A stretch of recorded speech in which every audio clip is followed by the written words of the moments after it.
सहनाववतु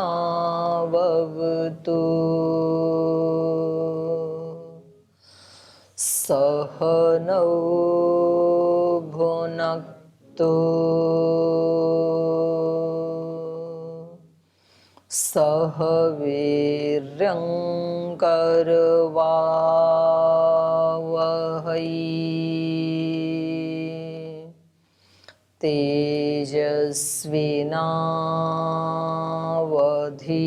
तेजस्विनावधीतमस्तु मा विद्विषावहै।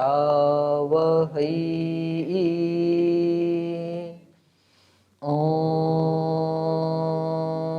शान्ति शान्ति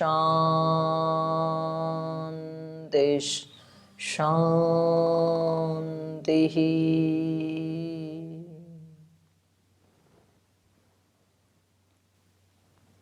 सूत्रपाठ। अथ तृतीयोऽध्यायः तृतीयः पादः।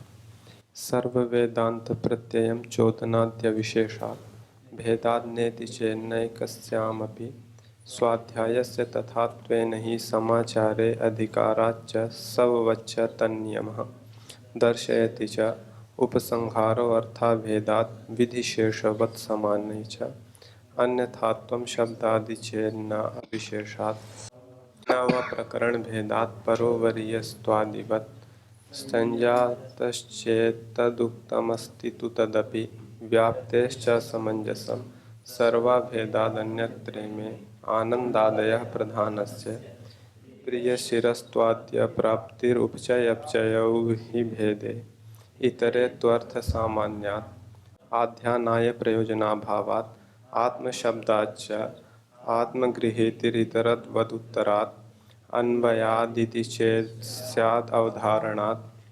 कार्याख्यानादपूर्वं समान एवं चाभेदात् संबंधात् एवं अन्यत्रापि नवविशेषात् दर्शयति च संभृतिद्युव्याप्ति अपि चातः पुरुषविद्यायामिव चेतरेषामाम्नानात् वेदाद्यर्थभेदात् हानौ तु उपायन शब्दशेषत्वात् कुशाच्छन्दस्तुति उपगानवत् तदुक्तं साम्पराये तत् कर्तव्यभावात् तथा हि अन्ये छन्दतः उभयाविरोधात् गतेरर्थवत्त्वम् उभयथा अन्यथा हि विरोधः उपपन्नस्तल्लक्षणार्थोपलब्धेर्लोकवत् अनियमः सर्वासामविरोधः शब्दानुमानाभ्यां यावदधिकारमवस्थितिरधिकारिकाणाम् अक्षरधियां तु अविरोधः सामान्यतद्भावाभ्याम् औपसदवत् तदुक्तं यदामनानात् अन्तराभूतग्रामवत् स्वात्मनः अन्यथा भेदनुपपत्तिरिति चेन्नोपदेशादन्तरवत् व्यतिहारो विशिंशन्ति हि तरवत् सैव हि सत्यादयः कामादितरत्र तत्र चायनादिभ्यः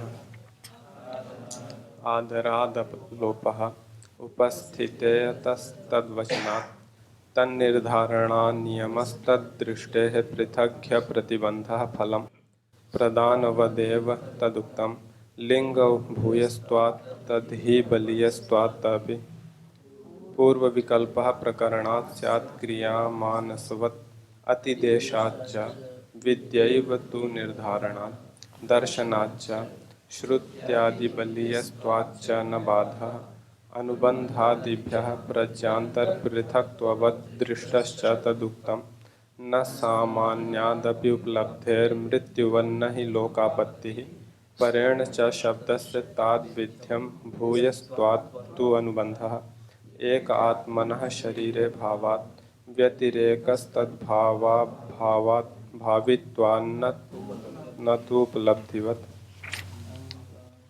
अंगावबद्धास्तु न शाखासु हि प्रतिवेदं मंत्रादिवद्वा विरोधः भूम्नः क्रतुवज्जायस्त्वं तथा हि दर्शयति नानाशब्दादिभेदात् विकल्पो अविशिष्टफलत्वात् काम्यास्तु यथा कामं समुच्चयेरन् न व पूर्वहेत्वाभावात् अंगेषु यथाश्रयभावः शिष्टेश्च समाहारात् गुण साधारण्य श्रुतेश्च न व तत्सह भावा श्रुते दर्शनाच्च।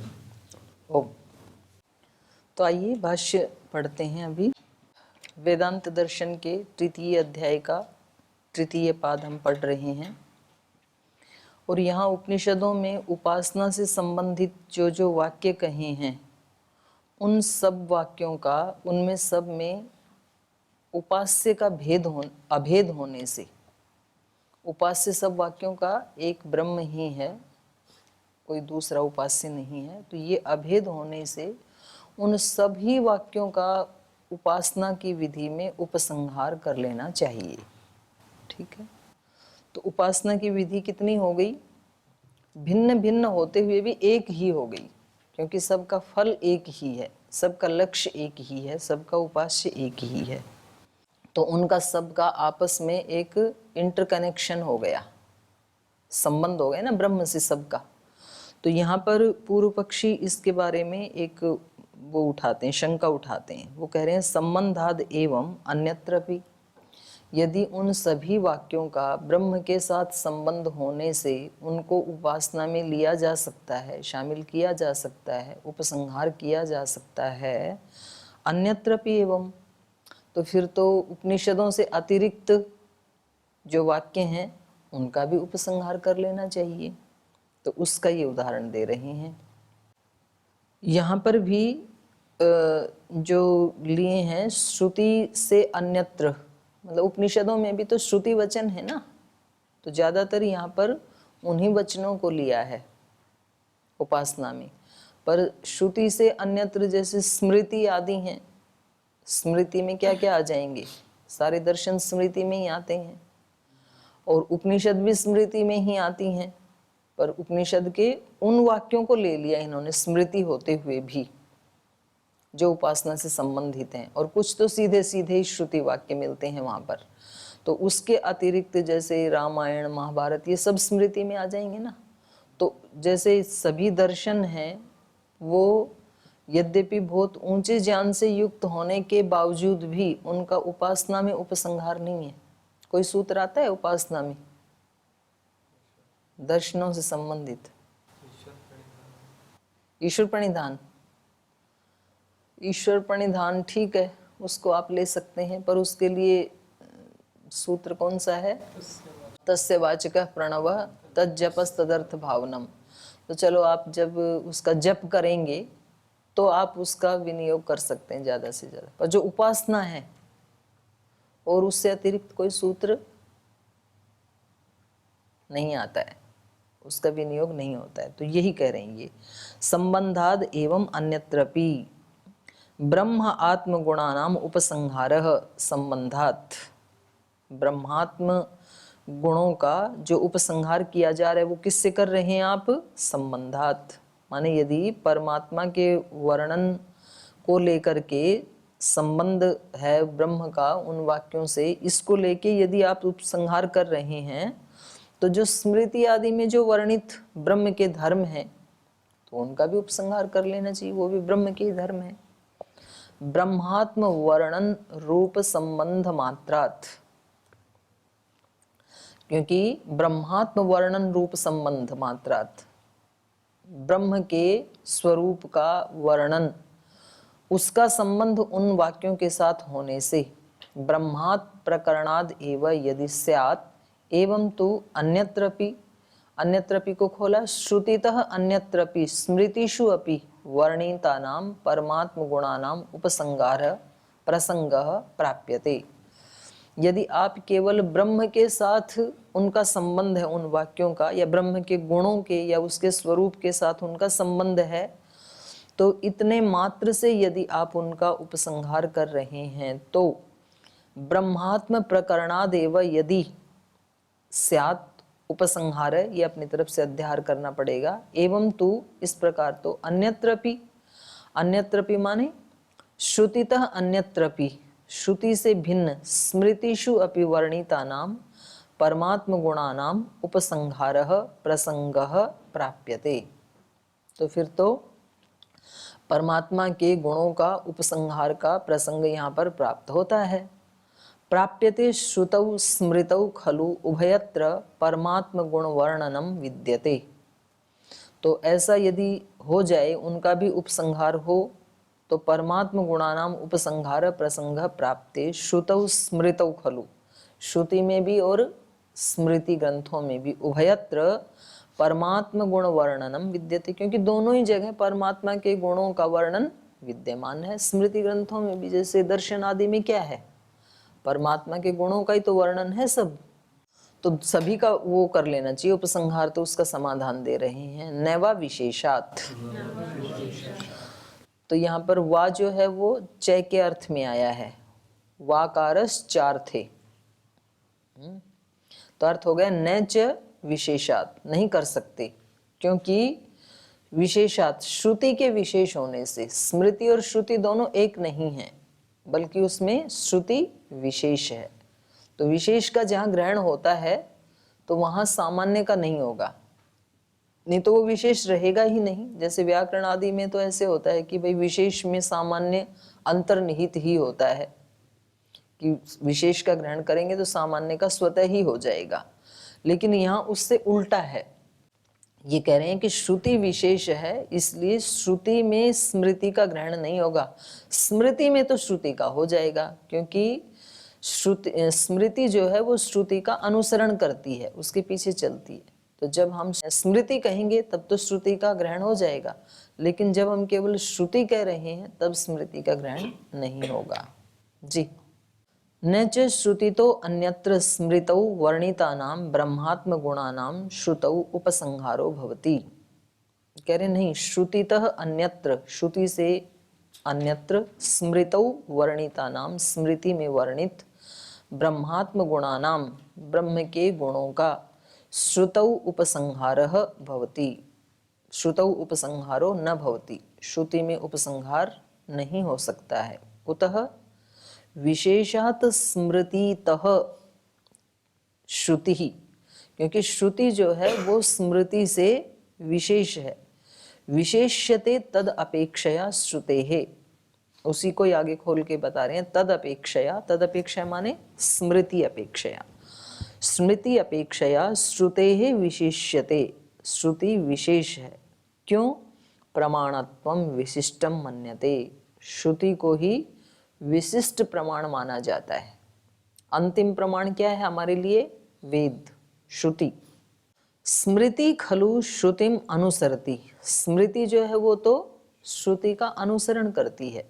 जितने भी स्मृति ग्रंथ हैं वो सब वेद से ही निकले हैं, वेद से ही ऋषियों ने जो ज्ञान पाया उसको अपने शब्दों में उन्होंने कहा। तो स्मृति जो है वो श्रुति का अनुसरण करती है, न तो श्रुति ही स्मृतिम अनुसरति, लेकिन स्मृति श्रुति को श्रुति स्मृति का अनुसरण नहीं करती। तो बड़ी कौन है? श्रुति। न तो श्रुति स्मृतिम अनुसरति, स्मृते अवाक कालत्वात्, क्योंकि स्मृति जो है वो कौन सी है? अवाक काल वाली। अवाक काल मतलब बाद के काल वाली। क्या? अर्वाक तो बोल रही हूँ मैं, अच्छा अवाक बोला मैंने, हाँ सॉरी। क्योंकि स्मृति जो है वो अर्वाक काल वाली है। अर्वाक काल माने बाद के काल वाली। श्रुति पहले की है, स्मृति बाद में है। तो जो बाद वाला है वो छोटा होता है ना, पहले जो पैदा होता है वो बड़ा होता है। तो छोटे तो बड़े का अनुसरण कर सकते हैं, पर लोक में कभी कभी बड़े भी छोटे का कर लेते हैं, वो बड़ा बन जाए तो वहां तो चलेगा। लेकिन यहाँ वेद से बड़ा कुछ भी नहीं है, श्रुति से बड़ा कुछ नहीं है। इसलिए श्रुति ही हमारे लिए परम प्रमाण है। तो इसलिए उपसंहार केवल श्रुति वाक्यों का ही होगा उपासना में।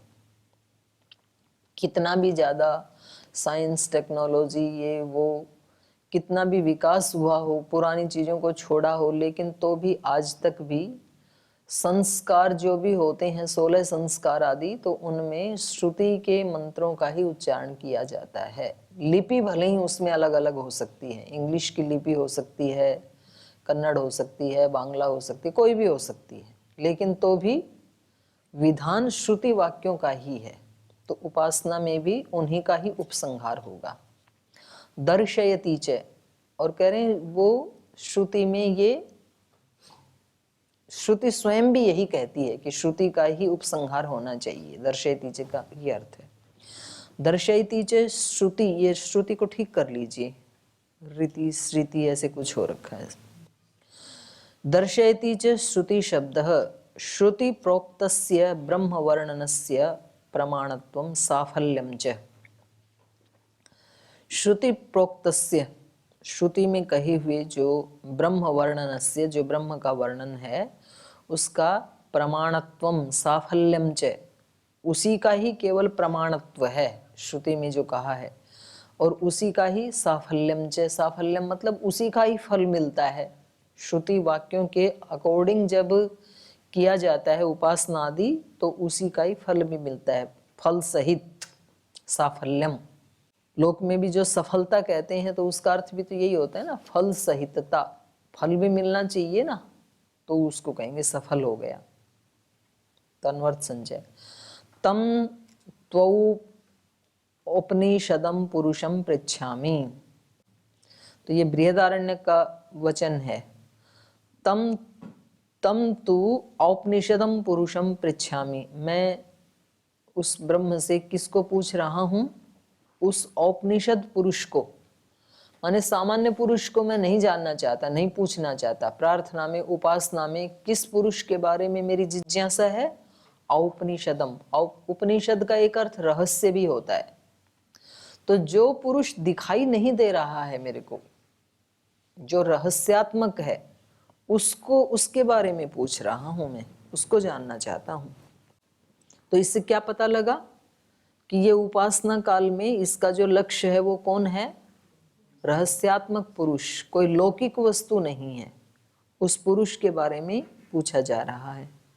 न वेदवित मनुते तम बृहंतम, न अवेदवित तम बृहंतम मनुते।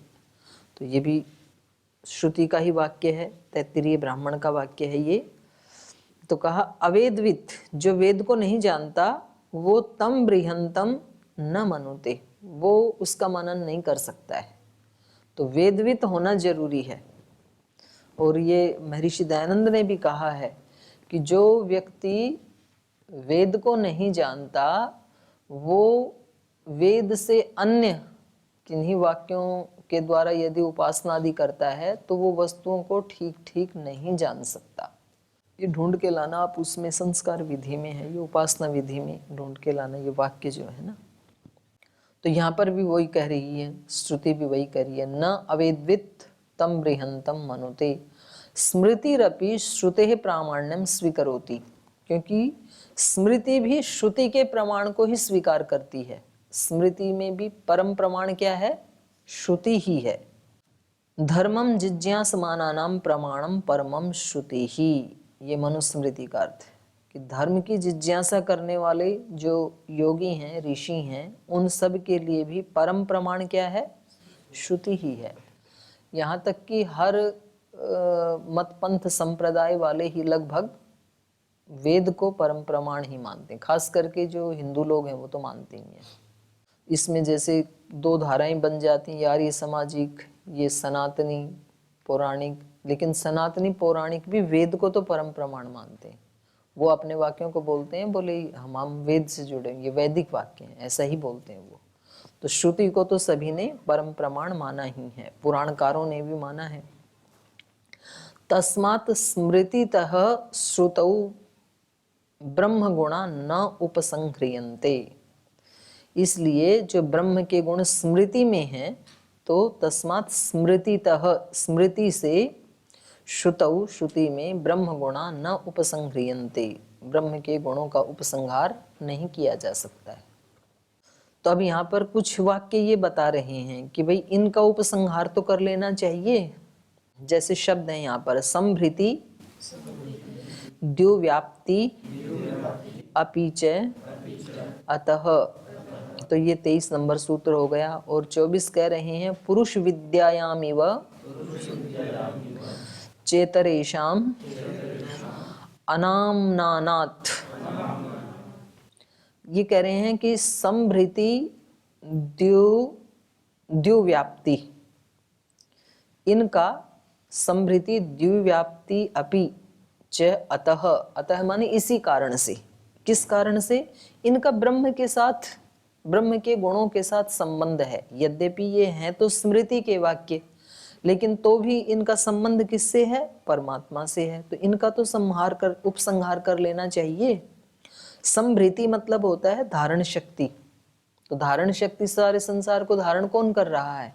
ब्रह्म ही कर रहा है। तो ये तो ब्रह्म का गुण है ना, संभृति। और द्युव्याप्ति, द्युलोक में जो व्याप्त है, द्युलोक की जो व्याप्ति है, विराट, तो ये भी किसका गुण है? ये भी ब्रह्म का ही है। संभृति द्युव्याप्ति, व्याप्ति अपि, तो ये दोनों भी माने धारण शक्ति और द्युलोक में व्याप्ति, ये भी अतः, इसी कारण से माने उपसंहार करने योग्य हैं। अतः माने इसी कारण से। किस कारण से? ब्रह्म के गुणों के साथ इनका संबंध है। पुरुष विद्यायामिव च इतरेषाम, इतरेषाम अनाम्नानात्, तो कह रहे हैं ये जैसे पुरुष विद्यायाम इव, जैसे ब्रह्म विद्या में ही इन शब्दों का प्रयोग किया जाता है। पुरुष विद्यायाम इव, पुरुष का अर्थ है यहाँ पर ब्रह्म, और पुरुष विद्या मतलब ब्रह्म विद्या। ब्रह्म विद्या में ही च इतरेषाम अनाम्नानात्, जो दूसरे जो प्रमाण हैं उनका इतरेषाम अनाम्नानात्, क्योंकि दूसरे जो शास्त्र हैं या जो प्रमाण हैं उनमें इनका उपसंहार नहीं किया गया है। माने ना तो स्मृति आदि में, कहीं उपासना आदि में इनका उपसंहार किया है, और श्रुति में भी नहीं किया गया है। और हैं ये दोनों वाक्य कैसे? ब्रह्म के गुणों से संबंधित। तो यदि सभी स्मृति वाक्यों का उपासना में उपसंहार नहीं करते हैं तो कम से कम इन दो वाक्यों का तो कर ही लेना चाहिए, क्योंकि ये तो ब्रह्म से ही मेल खाते हैं। ब्रह्म से इतर तो इनका कहीं कोई प्रयोजन सिद्ध होगा ही नहीं ना। स्मृति में इनको अन्यत्र कहीं प्रयोग कर लिया जाए ऐसा तो होगा ही नहीं। तो संभृति द्युलोक की व्याप्ति, ये तो ब्रह्म से ही संबंधित है।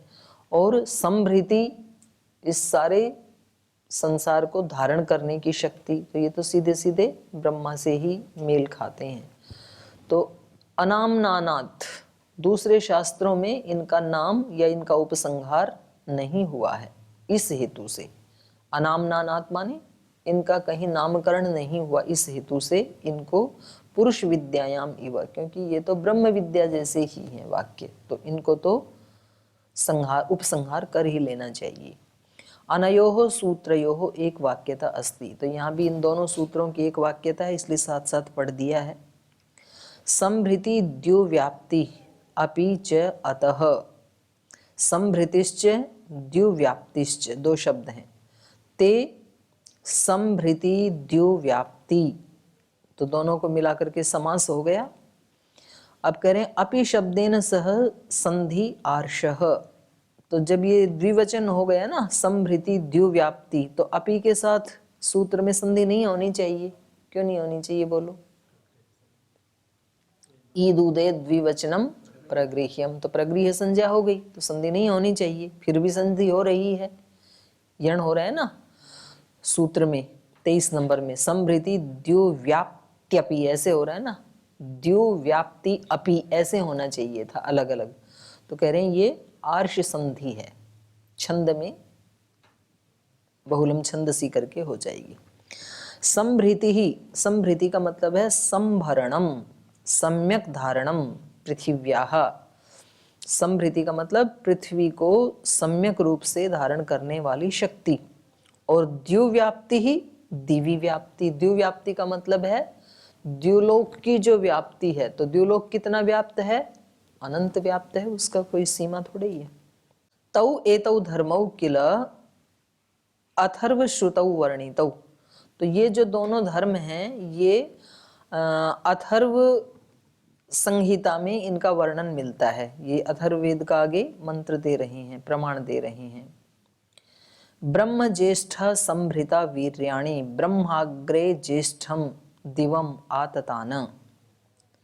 ब्रह्म ज्येष्ठ संभृता वीर्याणि, कह रहे हैं वो ब्रह्म जो है ज्येष्ठ ब्रह्म, या यहाँ पर ब्रह्म का अर्थ विराट यदि करेंगे तो प्रकृति भी हो जाएगा। इस सब को वीर्याणी संभृता, इस ज्येष्ठ प्रकृति को ये जो ब्रह्म है वो अपने पराक्रम से इस सारी सृष्टि को संभृता, भरण पोषण करता है। और ऐसे ही आगे ब्रह्माग्रे ज्येष्ठम दिवम आततान, ब्रह्म और अग्रे इसको अलग अलग कर देंगे हम। ब्रह्म, उस ब्रह्म ने अग्रे सृष्टि के आदि में ज्येष्ठम दिवम आततान, इस विराट द्युलोक को फैला दिया। आततान तौ धर्मौ ही आधि दैविक विभूति रूपौ, तो कह रहे हैं कि ये जो दोनों धर्म हैं ये हैं तो ब्रह्म से ही संबंधित, लेकिन ये कैसे हैं? ये आधि दैविक विभूति रूप वाले हैं, क्योंकि एक धारण शक्ति को बता रहा है उस ब्रह्म की, और दूसरा उसकी विराट शक्ति को बता रहा है, व्याप्ति शक्ति को बता रहा है। तौ धर्मौ हुई आधि दैविक विभूति रूपौ परमात्मनः स्तः नाध्यात्मिकौ, ये आध्यात्मिक वर्णन नहीं है। और उपासना में हम कौन सा वर्णन करते हैं ईश्वर के गुणों का? आध्यात्मिक वर्णन का ज्यादा करते हैं। ऐसे बीच बीच में कभी ले लेते हैं वो भी, लेकिन मुख्य रूप से तो आध्यात्मिक वर्णन ही लेते हैं। लेकिन ये कैसे हैं? आदिदैविक विभूति रूपौ परमात्मनस्त न आध्यात्मिकौ अतश्च तौ अपि न उपसंहर्तव्यौ, इसलिए इनका भी उपसंहार नहीं किया जा सकता है। इति प्राप्ते ही उच्यते, तो ये प्राप्त हो रहा था कि इनका भी उपसंहार उपासना में नहीं किया जा सकता है, क्योंकि ये सब क्या, किसके वर्णन को बता रहे हैं? आधिदैविक। और उपासना में हम कौन सी ऋचाओं को लेते हैं? आध्यात्मिक। तो अप्राप्ति थी, इसलिए ये सूत्रकार ने रचना की। तो सूत्रकार क्या कह रहे हैं? पुरुष विद्यायाम इवच, कि नहीं ये भले ही आधि दैविक विभूति रूप वाले हैं, लेकिन ये पुरुष विद्यायाम इव, ये ब्रह्म विद्या के जैसे ही हैं।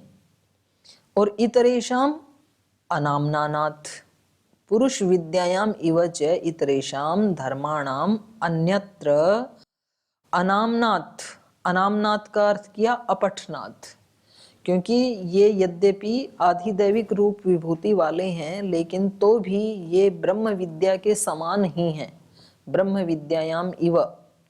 और इतरेषाम धर्माणाम, और जो दूसरे धर्म हैं, माने अध्यात्म धर्म से भिन्न जो दूसरे धर्म हैं, आदि भौतिक आदि दैविक, उनमें अनामनाथ अपठनाथ, वहां इनका पठन किया नहीं है, तो फिर इनको कहाँ ले लेना चाहिए? ब्रह्म विद्या में ही ले लेना चाहिए। अन्यत्र अनामनाथ अपठनात् भवति उपसंहार, तद्वत् एतयोः उपसंहार कर्तव्यः। तो इसलिए इनका अन्यत्र क्योंकि पाठ नहीं है, अपठनात् भवति उपसंहारः, तो जिसका कहीं अन्यत्र उपसंहार नहीं हुआ है तो उसको ले लेना चाहिए। तो कह रहे हैं इस प्रकार से तद्वत् एतयोः उपसंहार कर्तव्यः, इसलिए इनका उपसंहार कर लेना चाहिए। यतो ही एतौ धारण व्याप्ति धर्मौ, क्योंकि ये दोनों शब्द जो हैं ये धारण शक्ति वाले और व्याप्ति, धारण धर्म वाले और व्याप्ति धर्म वाले हैं। समझ में आ रहा है ना?